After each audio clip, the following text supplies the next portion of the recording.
Terve, olen Valtteri Eerikkilä, 32-vuotias. Asun Länsi-Vantaalla tällä hetkellä ja olen juuri aloittanut opintopolkujen kautta yhteisöpedagogin tutkinnon Humakissa.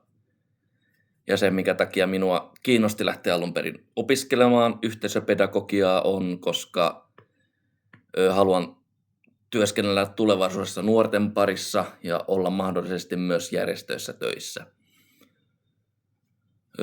Minulla on myös jonkin verran kokemusta yhteisöpedagogian ammatista, koska olen ollut ammattiliittojen nuorten parissa aktiivina ja sitä kautta päässyt järjestämään tapahtumia nuorille sekä olemaan myös nuorten jaostoissa hommissa.